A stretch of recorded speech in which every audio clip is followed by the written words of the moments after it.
Wind danced through the sleepy forest, brushing against mossy trunks and tickling leaves that had grown still from centuries of silence.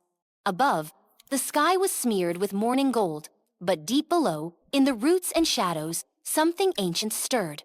A creak echoed, faint at first like the whisper of a dream. Then came another, and another. The forest floor quivered gently, as if the earth had exhaled after holding its breath for too long. A rabbit froze mid-hop, its ears twitching. Birds hushed in the canopy. Something was changing. Beneath an old towering oak, its bark split with time, and its crown thick with whispering leaves, a shimmer of green light, pulsed once, then faded into the soil. The roots twitched. Not in the way they usually reached for water or curled around stones. No, this was different. They moved with intention. Elsewhere in the forest, near a moss-covered hill, a willow leaned forward ever so slightly, its long arms brushing away the mist as if waking from a deep, forgotten sleep. The stream beside it gurgled louder, almost nervously, and the stones it passed over shivered. And in the farthest glade, where sunlight dared only to trickle in drops through thick leaves, a sapling cracked open its trunk, not with pain, but purpose. A heartbeat slow and strong pounded from within the wood. The forest had not spoken in 1,000 years. But now, its silence cracked. Groaning and creaking echoed again, louder this time, like wooden bones shaking off dust and memory. The trees were waking, and soon they would walk. Far beyond the edge of the forest, where children played and people built their homes, no one noticed the soft stirring of the trees. Only one girl did. Her name was Leela, and she had a curious heart and quiet eyes. She lived in a small cottage with her grandmother, just near the forest's edge, where the wind often whispered secrets through the cracks in the windows. Each morning, Lila would tiptoe out while the dew still clung to the grass. She liked to sit beneath an ancient elm, one that bent slightly, like it had been leaning down to listen to the world for a very long time. That morning, as she approached, she noticed something odd. The roots were no longer tangled the way they always were. They had shifted, just a little, as if someone had nudged them in their sleep. The air felt different too, heavy, like the forest was holding something in. She sat anyway, pulling her knees close and watching the branches sway above her. But today, the swaying felt purposeful. Not just wind, a rhythm, a waiting. That night, while stars blinked above and fireflies blinked below, the first great tree took its step. It was slow and careful, more like a long stretch than a stride. Roots uncoiled like giant snakes and planted themselves into new earth. A second tree followed, and a third. The sound was soft but strong, like deep drums thudding under layers of moss and memory. By dawn, a small circle of trees had gathered together in the middle of the forest. No one knew what they were saying, if they were saying anything at all, but their trunks leaned in slightly, and their branches intertwined like hands held in a secret. Lila noticed the difference immediately. The path she always took through the trees had changed. Ferns she once stepped over now lay trampled. Fallen leaves had formed new spirals, like symbols in a forgotten language. She tilted her head and felt something warm hum under her feet. Back in the village, strange things began to happen. A row of fence posts made from old pine began to lean away from the forest. Tools left near tree stumps disappeared, and small plants pushed through cracks in the stone paths overnight. People murmured, then grumbled. They blamed the wind, the rain, even mischievous children. Only Lila's grandmother, old Nana Marin, watched the trees with knowing eyes. Long ago, she had spoken of the old days, when the forest had been awake, when trees had watched and waited. But no one had listened to her then. That evening, Nana Marin lit a candle and called Lila close. She whispered of the pact, an ancient promise between people and trees. Long ago, when humans first learned to build and burn, the trees agreed to stand still so long as they were honored and not forgotten. But people had forgotten. They cut too deeply, too quickly. They stopped listening. Now, the trees had remembered. Lila's heart beat fast. She looked out the window into the dark curve of the forest. The trees weren't angry, not yet, but they were moving, gathering, deciding. Over the next days, Lila watched the forest change. Great trunks tilted slightly toward the village. Footpaths vanished under thick roots. Flowers bloomed out of season, and mushrooms formed perfect circles overnight. Birds stopped singing. Even the wind seemed afraid to speak.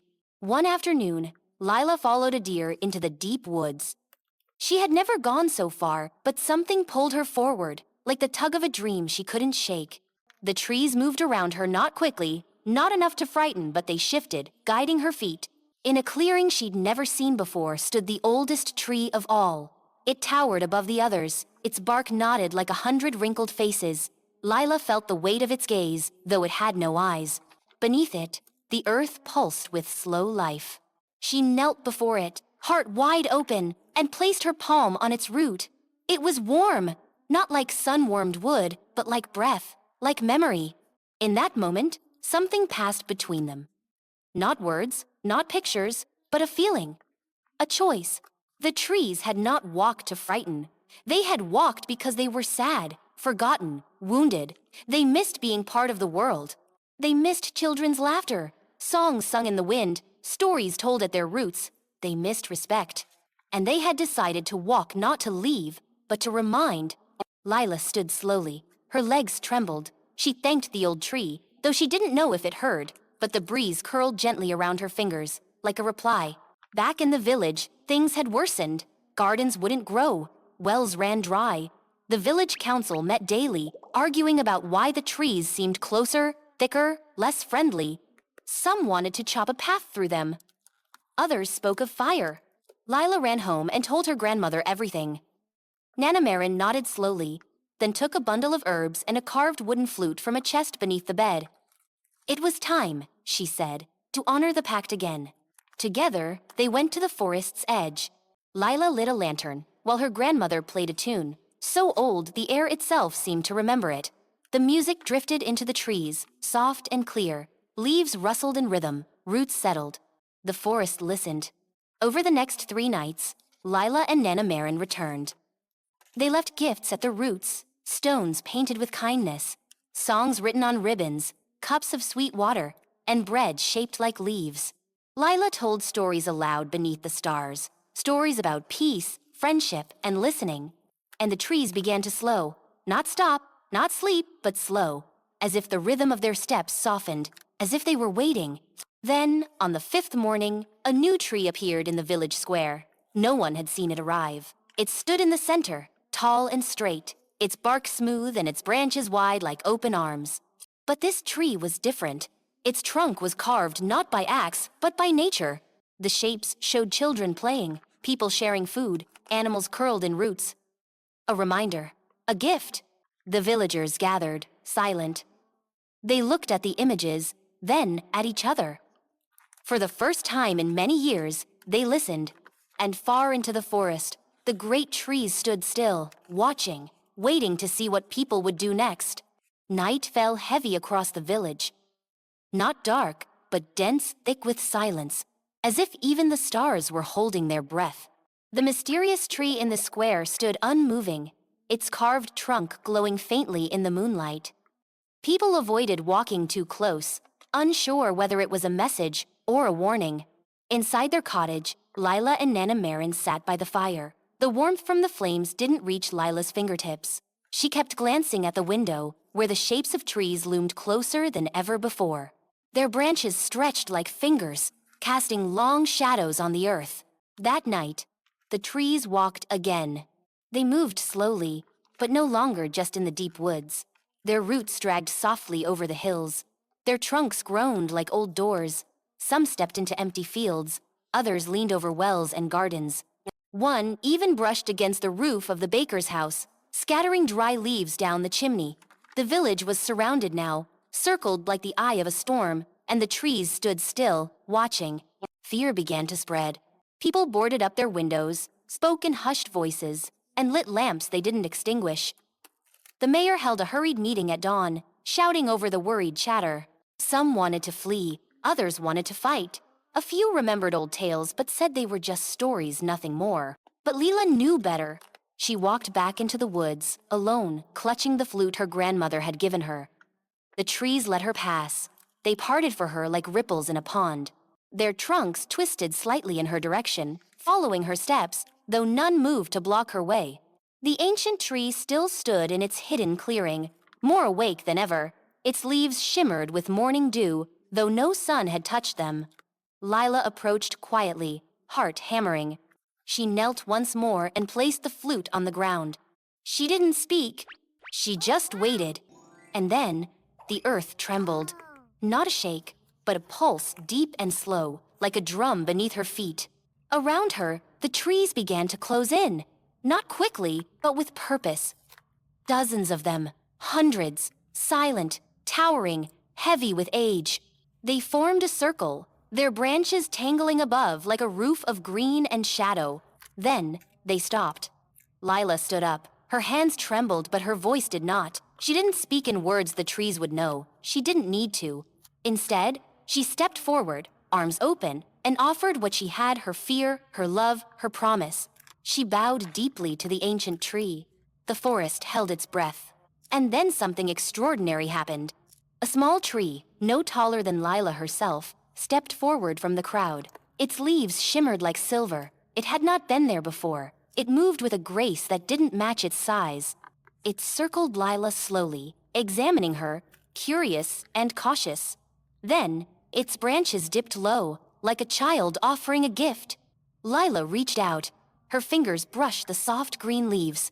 In that moment, a warmth flowed into her palm, and up her arm, like liquid sunlight.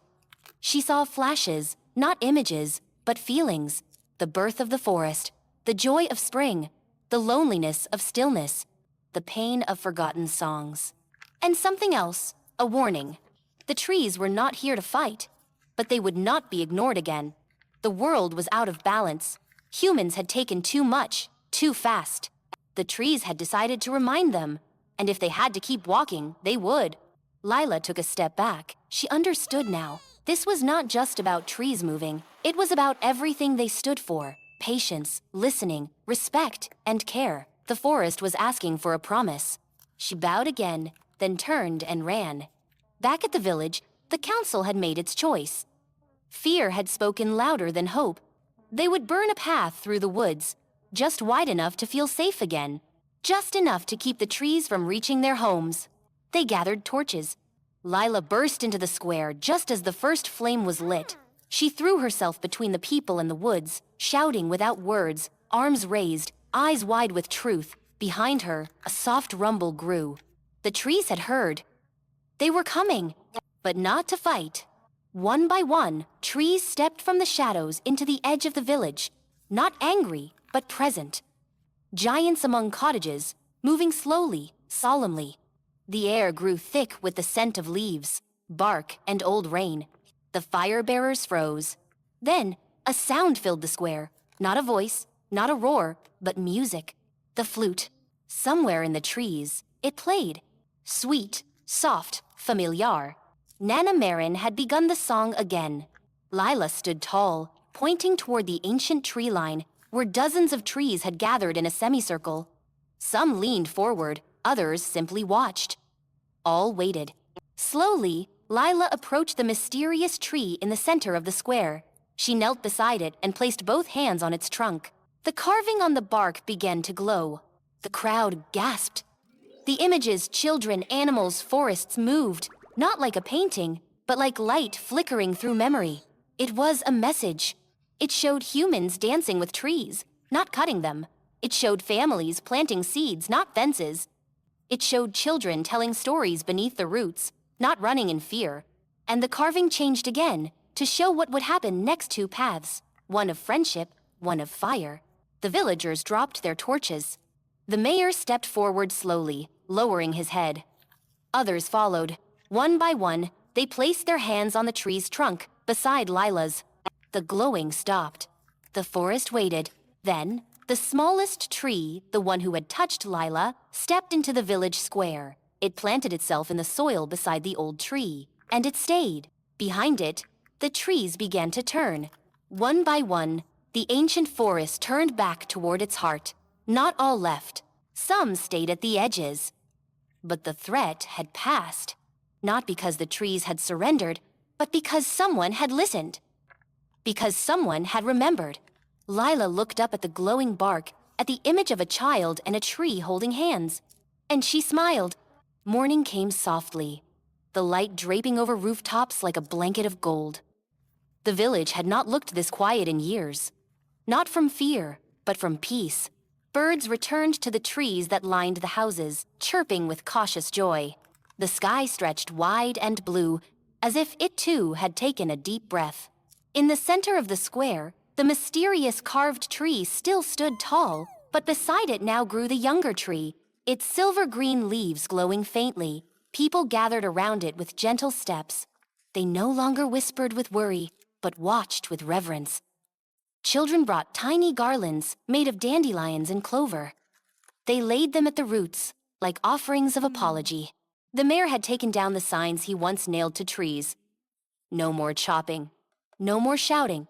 Instead, he stood near the young tree, helping a boy hammer a wooden bench into the ground, not to take from the tree, but to sit beside it and learn. Lila and Nana Marin were there too. The old woman's eyes crinkled with quiet pride as she watched her granddaughter tell the story of the walking trees to a circle of children. Lila's voice was steady. Her hands danced as she spoke.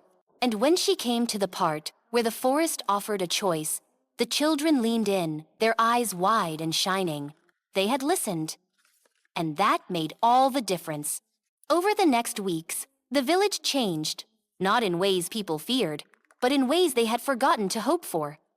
The soil near the forest grew richer. Gardens bloomed with brighter flowers. The river ran clearer, and birds of colors no one remembered seeing returned to the skies. The villagers no longer went into the forest to take. They went to walk, to listen, to learn. A path was made, but not by cutting trees. The forest itself gently curved open a trail, lined with soft moss and golden mushrooms. It led to the ancient clearing, where the great tree still stood in silence, watching over the land with wisdom older than time. Lila returned often. She brought stories and seeds, which she planted in little hollows between the roots. She never expected the trees to speak, but she always felt them listening. Sometimes, the wind curled around her like a hug. Sometimes, a leaf would drift down and land softly on her shoulder, like a wordless thank you. And then one day, something new happened. Near the foot of the ancient tree, a sapling had grown, one Lila had not planted. It was small, barely taller than her knees, but its leaves shimmered the same silver green as the young tree in the village square. She knelt beside it and smiled, placing a smooth stone at its base. It was a gift, a promise. The forest remembered her. Back in the village, changes continued. The school added a new subject, listening to the forest. Children spent mornings learning about roots and rhythms, about how trees talked in their own slow way through wind, scent, and the whisper of branches. They no longer feared the woods, they respected them. The people no longer cut old trees for firewood. Instead, they gathered fallen branches with permission, always leaving a small thank you stone in return. Some even sang when they entered the forest, just soft tunes, to let the trees know they came in peace. One evening, the entire village gathered in the square for a festival, the first walking. That's what they called the night the trees returned. There were lanterns shaped like leaves, music made with wooden flutes and drums, and bread shaped like trunks and mushrooms. In the center of it all stood the young silver tree, now a little taller, its roots curling playfully around the carved trunk beside it. Lila was asked to light the first lantern. As she did, the glow spread through the square like a gentle sunrise, and for a moment, it felt as if the whole village glowed. As the lanterns floated into the night sky, something stirred at the edge of the woods. The trees had gathered again not to walk, but to watch. They stood in a wide, gentle ring, their branches swaying slowly to the rhythm of the music. Not quite dancing, but not still either. And high above, the wind carried the music through the forest, leaf to leaf, branch to branch, root to root. Even the ancient tree in the deep clearing leaned just a little, like a bow. From that night forward, the village was never the same, but not because the trees had changed it. The people had. They learned to see the forest not as a wall or a threat or a thing to use, but as a neighbor, a teacher, and a friend. And in return, the trees stood guard around them, not to keep them out, but to keep them safe. Lila grew older, but she never stopped walking the path to the clearing. Sometimes she came alone, sometimes with others, She taught children how to bow gently to a tree and wait before stepping forward. She taught them how to plant seeds with quiet hands. And sometimes, when no one else was around, she would sit with her back against the silver-green sapling and hum the tune her grandmother once played. The forest hummed with her. And though the trees never spoke with words, their message was clear. Kindness is never forgotten, and respect is always returned. So when trees decided to walk, it was not to leave the world, but to remind it how to belong. And the world, with the help of a brave girl and an ancient promise, remembered,